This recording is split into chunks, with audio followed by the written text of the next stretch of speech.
Hello, I'm Ollie and this is Criminolly, where I talk about crime, pulp, horror, that kind of thing. Today, well, it's Tuesday, so it must be a tag video.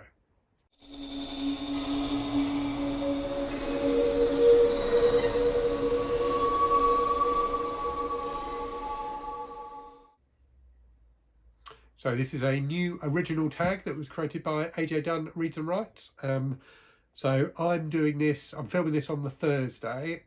He created the tag on the Tuesday, so I don't think I've seen anyone else do it yet, but I'm sure by the time this goes up next Tuesday, there will be plenty of people who will have done it. It's a really good tag, quite a long tag. There are 26 questions in total. Very appropriate for me, obviously, because I absolutely love medieval literature and read it all the time. So Canterbury Tales is definitely my bag. Right, so I will try and get through these questions as quickly as possible. I'm going to be a bit lazy as well. I'm not going to flash up the images of the book covers when I do the editing for this video, because it takes ages to do, and because there's 26 questions, there'll be a lot of book covers to do. So I will leave those out of the video, but I will list all the books in the description. Okay, so question number one.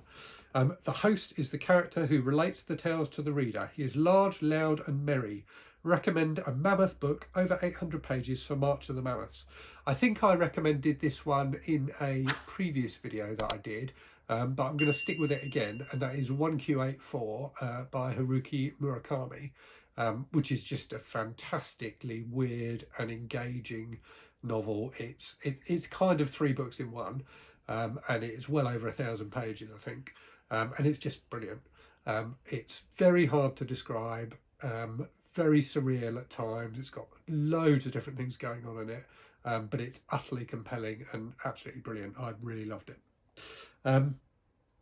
Next question. The knight stands for fighting, war and bravery. Recommend a book with a courageous main character. So for this, and apologies because I can't remember her name and I forgot to look it up, but I'm going to go with the heroine of My Absolute Darling by Gabriel Talent, which is a very harrowing book about abuse, but the main female character in that, who's a teenage girl, is unbelievably strong and courageous and fights through, you know, all the troubles that are going on in her life and all the horrific stuff that happens to her, and you know, remains strong until the end. So that's definitely my recommendation. If you haven't read it, you really should, but it does come with multiple trigger warnings. Question 3. The Wife of Bath stands for marriage, sex and arguing. Tell us about a book with a strong female character. So for this one, I'm going to talk about Brighton Rock by Graham Greene, which is a book I read when I was at school and then subsequently have reread as an adult. If you don't know, it's a fantastic kind of gangster novel set in Brighton, which is very close to where I am now. And there's a female character in that called Ida, who's investigating this murder, and she's just a fantastic character, full of life, very kind of brassy, but just completely dogged as well, and just does not let anything stop her. I think she's a brilliant female character, certainly one of my favourites. She's a character I think of often when I'm reading books with female heroines, because she's so believable and engaging, and you really root for her. Question 4. The Pardoner is all about ambiguity. I'll start that again. The Pardoner is all about ambiguity. Tell us about your favourite queer characters. So for this one, I'd missed the first part of the question when I came up with this answer, but it seems even more fitting now. So my answer for this one is going to be Anna Madrigal from the Tales of the City books by Armistead Maupin. So I read those back when I was a teenager and I absolutely loved them. They were very important books to me back then. So they're about, if you don't know them, and you probably do, they're about like a shared house in the 70s in San Francisco, and the different characters who pass through that house, many of whom are queer. And the landlady is this woman called Anna Madrigal, who your perception of changes over time, shall we say. She's a really fantastic character. I really enjoyed reading her and really enjoyed her kind of story and the way her character develops through the books. Question 5. So the miller is bold, blasphemous and overturns conventions. who is your favourite naughty character? So I've gone with naughty in the purest sense of the word naughty here, and I'm going for Puss in Angela Carter's version of the Puss in Boots fairy tale, which appears in her collection, The Bloody Chamber. So this is a cat who is the bawdiest, most disgusting cat you've ever met, and just absolutely filthy and brilliant throughout. Very, very entertaining. I absolutely loved him as a character. I thought he was brilliant. So it's the Bloody Chamber overall has got all sorts of stuff going on in it, and is quite horrific at times. But that Puss in Boots tale is just pure kind of smutty humour, and very, very good. Next question. So the Prioress is modest, quiet and compassionate. Recommend a book you don't hear much about on BookTube. So here I'm going to go not with just one book, but with an author, and that's Walter Tevis, the American author from the kind of second half of the 20th century, who wrote a number of fantastic books. So I've only read 3 of his books so far, but I have a few more on my Kindle to get through. So the ones I've read are The Hustler, The Man Who Fell to Earth, and Queen's Gambit. So all 3 of those books will probably be recognisable names for you if you're into movies or TV, because they've all been very successfully adapted. I think Tevis is a great writer. He writes fairly short books, but ones that are really engaging and really packed with incident and emotion. So I think my favourite of them is The Hustler, which is about a pool hall hustler who is kind of a rags to riches kind of thing. So he's very successful and then loses everything and then fights his way back up again. And it's just pure classic storytelling and absolutely, brilliantly satisfying. I think Tevis is a really, really good writer. Next question, so number 7. The monk cares little for the rule of work or prayer. Tell us about an unconventional character. So for this one, I want to go with, and I did think about doing this one for the last question as well, actually. So this is a series of books by Walter Mosley, creator of the Easy Rawlins books, about a character called Socrates Faultlow. And I'm now forgetting the names of all the books. I think the first one, there's one called Walking the Dog. There's one called Always Outnumbered, Always Outgunned. And I've now completely forgotten the name of the first one. But if you find those 2 other books, I'll put it in the description. But Faultlow is an ageing African-American guy who's been in prison for decades and has been released. And is basically trying to build a life for himself again on the poverty line in Los Angeles. And I think he's an unconventional character in that he's something of an anti-hero, in that he's got a very, very dark past, but also, has wonderfully redemptive qualities in terms of, he is now really is trying to make a decent life for himself. And I think he's a really wonderful, inspirational character. I don't hear these books talked about much at all, but I thoroughly, thoroughly recommend them. I think they're absolutely amazing. Okay, next question, question 8. The Friar is all about confession. Confess to us, have you read the Bible, Torah, Quran, or any other religious text all the way through? No, I haven't. I have read some of the Bible, and clearly, growing up in a household that was vaguely Christian, did go to church on occasion, so I have heard bits of the Bible read to me as well. But I certainly haven't read all of it, and I haven't read any other religious texts either. Question 9. The summoner is lecherous and a drunk who tries to sound more educated than he is. Tell us about a book that sounded better than it was.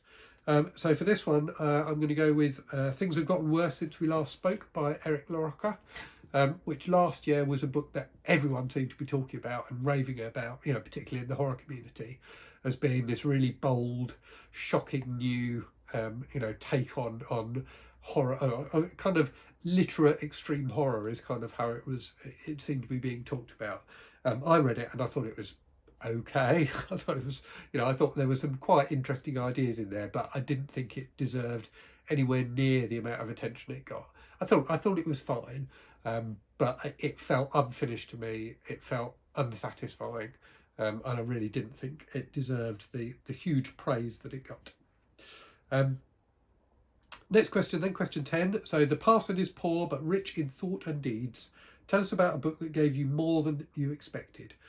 So for this one, a book that I read very recently, in fact only last week, Shockaholic by Carrie Fisher. In fact, it was this week I read it thinking about it, which is a book, one of her books of memoirs, so kind of, you know, tales of her showbiz life, which started out, I mean, it's deeply personal right from the start, but it started out being kind of what I expected it to be, and ended up being incredibly moving and having a really detailed, heartfelt and complex description of a very difficult parent-child relationship. So her relationship with her father, and how she, you know, ended up almost taking on a maternal role when she nursed him in the last years of his life. So it ended up, it started out being almost, you know, feeling like quite a frivolous book in some ways, and ended up being, you know, really wonderfully heartwarming and moving. Next question then.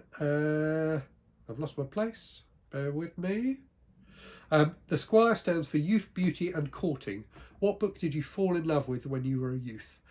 So for me, this would be the Swallows and Amazons series of books by Arthur Ransom. So a number of books written in, I think, you know, kind of the middle part of the 20th century, so kind of 30s, 40s and 50s, I think, about kids on holiday in Lake Windermere, mucking around on boats, basically. But they're just great, gentle adventure stories, full of, you know, kind of friendship and bravery and, you know, all those things, and all the great stuff you get in children's books about children making an identity for themselves and making their own decisions when they're away from the adults. I absolutely love the series. It's the first series of books I remember really loving in my life, and I think I read all of them at the time, and you know, absolutely loved them, as I say.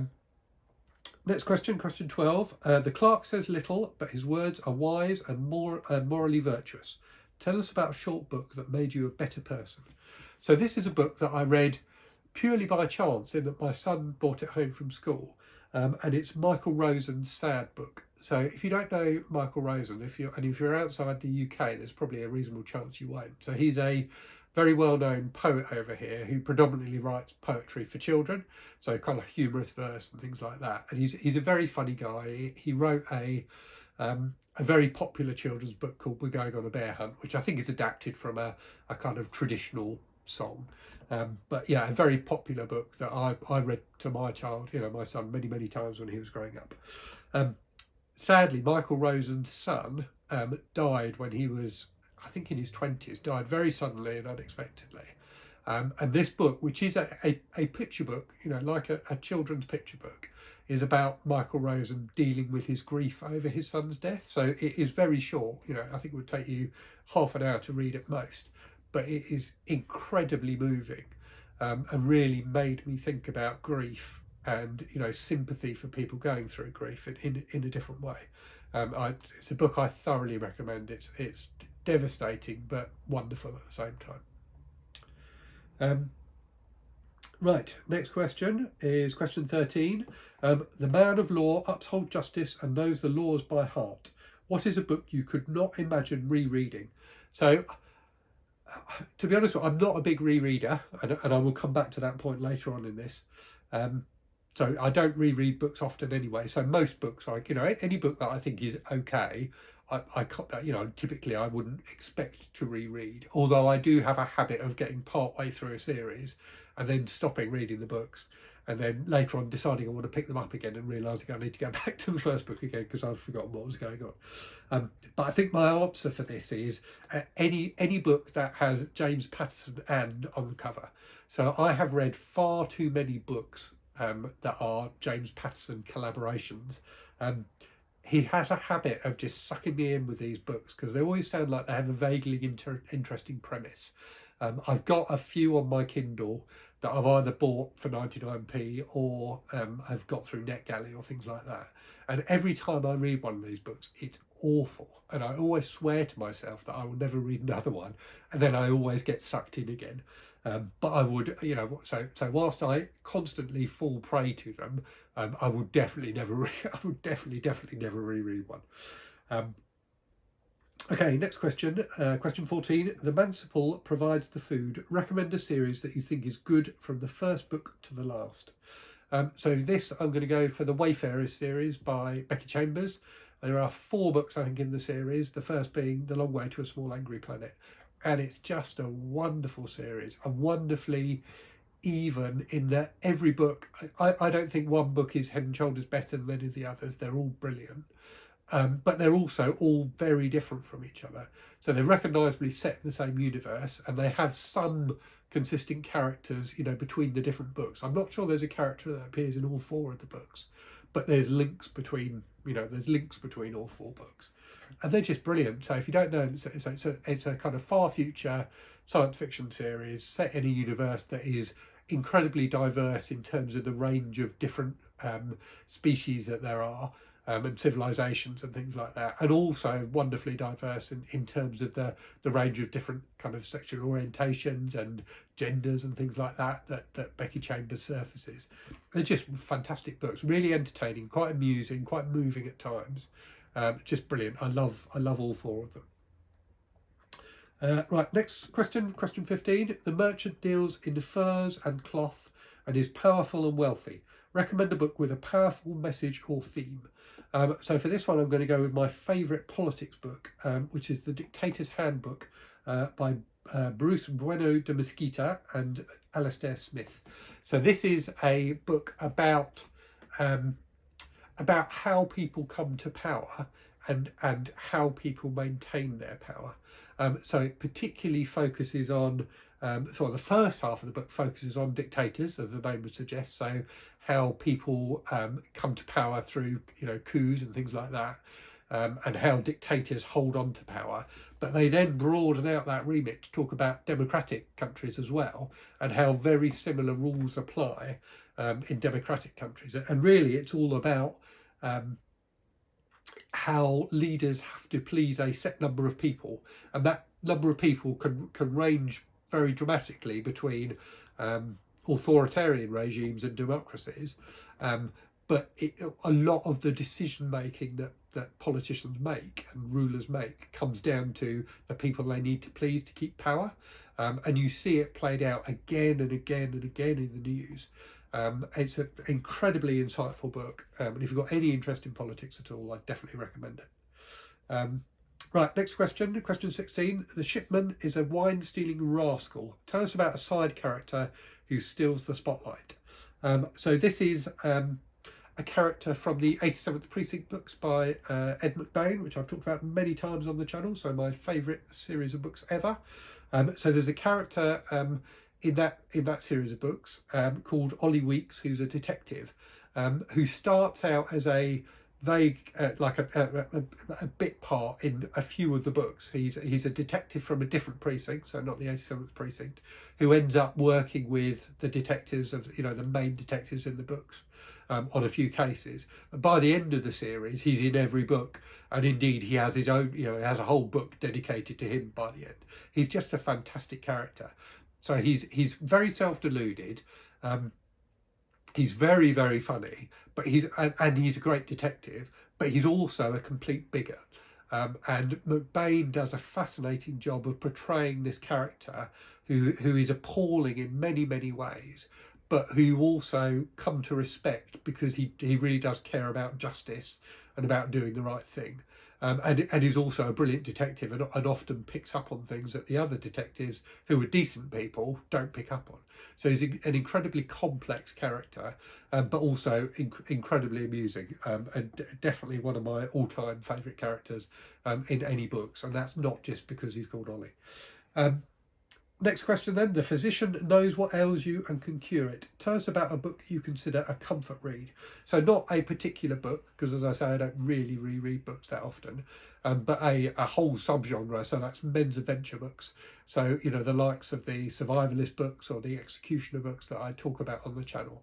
So there's something about that kind of very formulaic, you know, low-red pulpy thriller that I really like. I know what I'm going to get when I pick up one of those books, And that fact in itself is comforting, because predictability is comforting, isn't it? You know, you're not going to be surprised by a book where you know the tropes and the tricks of the genre inside out, and that in itself is comforting. So I know that these books are never going to be fantastic, but equally I know I'm going to have a good time with them, that they'll be easy to read, they won't be taxing, and for me that is comfort reading.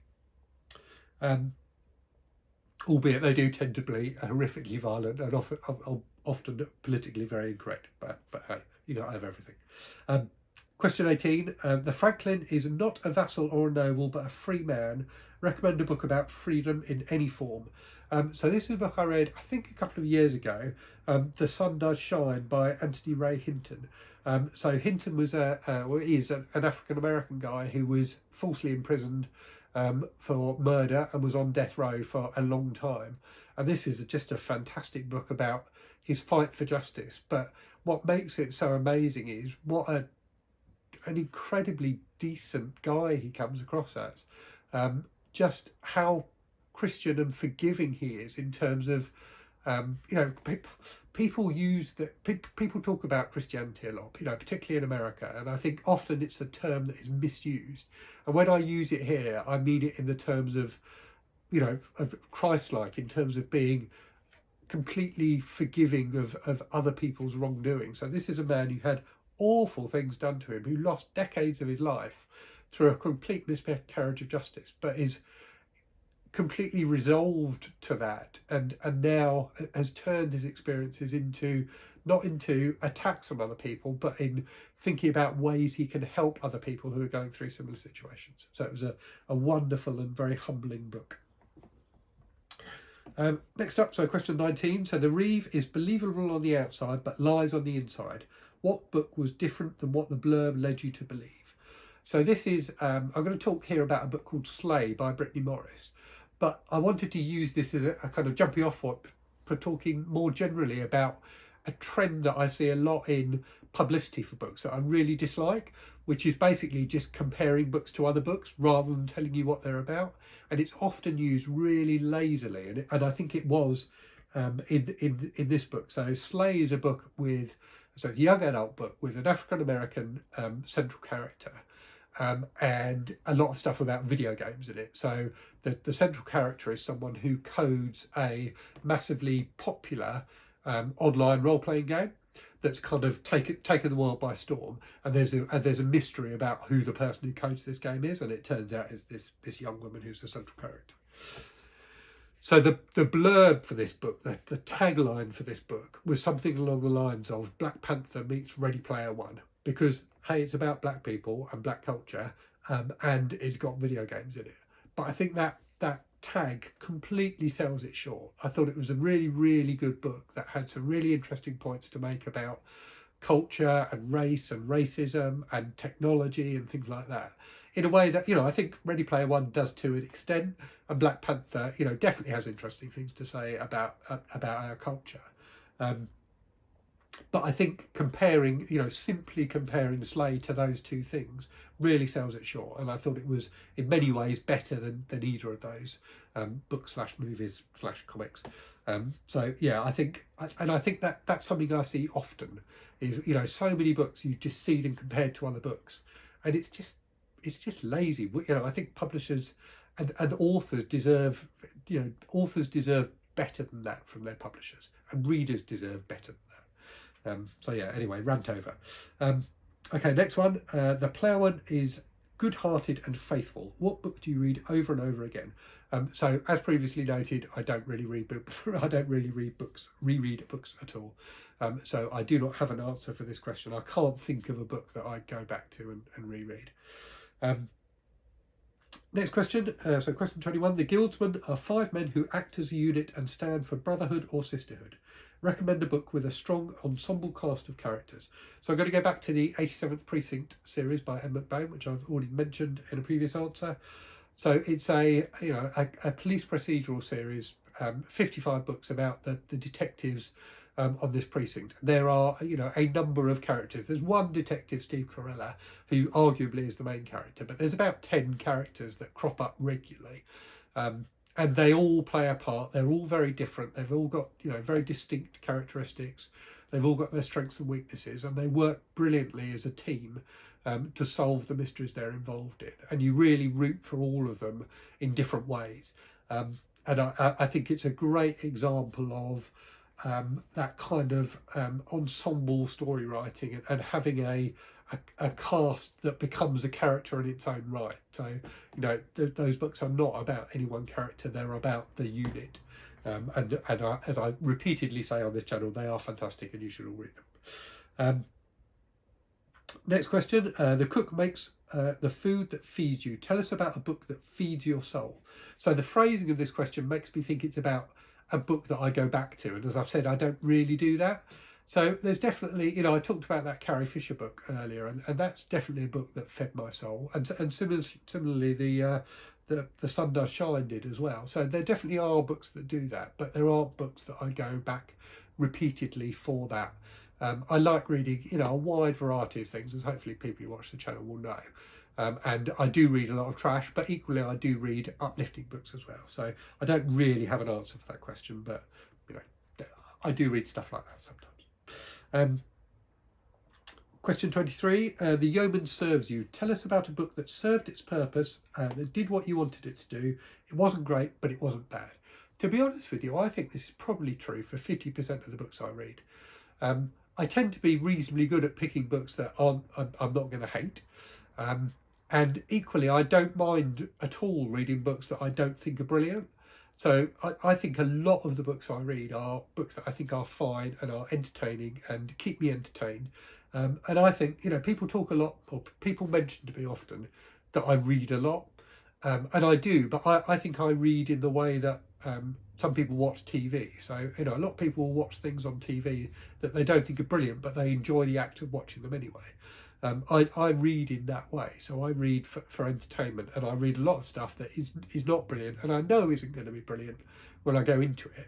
But if I only read books that I was expecting to be brilliant, A, I'd probably be disappointed a lot of the time, and B, I think it would at times feel like a bit of a slog. I think you do need variety in your reading, and everyone's definition of variety and everyone's balance will be slightly different.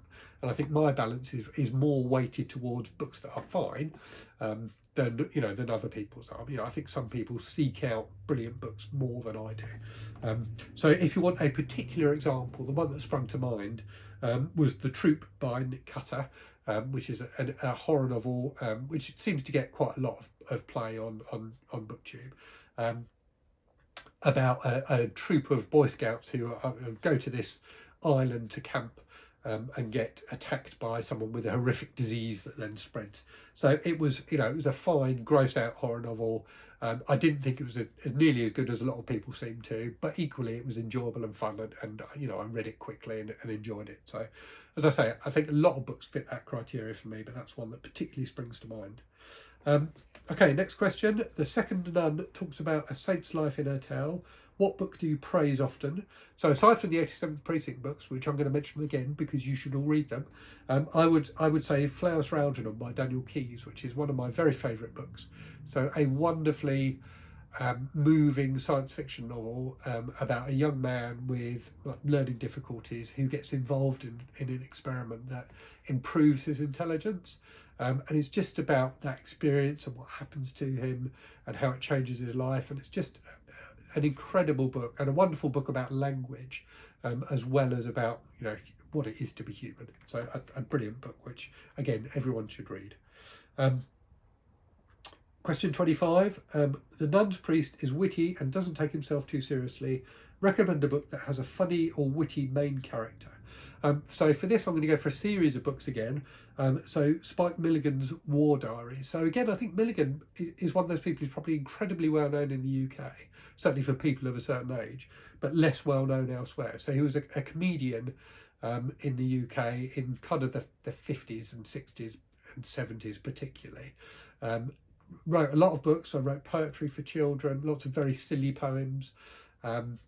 And was part of the Goon Squad along with Peter Sellers, who obviously went on to become, you know, mega famous. So he also, you know, served in the Second World War, I wrote a series of books, and again, I can't remember the titles for all of them, but what, for example, yeah, I'll put the titles for them in the description. But they're great. They're you know, they're very insightful into, you know, what it was like to be a soldier. But they're also incredibly funny. He had a wicked sense of humour. Also, you know, worth noting that he suffered terribly from depression in his life, you know, repeatedly, and has written books about that as well. But yeah, he is incredibly funny. The stuff he and the other troops get up to is often very bawdy, but hilariously funny. But also, as I say, you know, a very insightful book about what it's like to go to war. Okay, so that's the regular questions out of the way. The final question, as always, is to tag some fellow BookTube pilgrims. So I'm going to tag the following. And as I say, I'm filming this ahead of time, so there's a fair chance some of these people will have done the tag already by the time they see this. So apologies if you've already done it, any of the people I'm going to mention. So I will tag Justin at This Just In, Gareth at Book Songs and Other Magic, Alan at Alan's Lonely Bookshelf, Crystal at Fibre Artsy, and Jessie at Bartell's Bookshelf. So yeah, have a go at doing it if you want, guys. I would say AJ said in his video for it that you don't need to do all the questions if you don't want to. I thought I'd have a go at doing all of them, and it has taken me nearly half an hour, I think. So apologies everyone for the very, very long video. But yeah, anyway, hopefully everyone enjoyed that. As always, hope you're safe and well. Let me know what you thought of the video. Let me know in the comments if you read any of these books. And yeah, take care, and I will speak to you again very soon. Cheerio.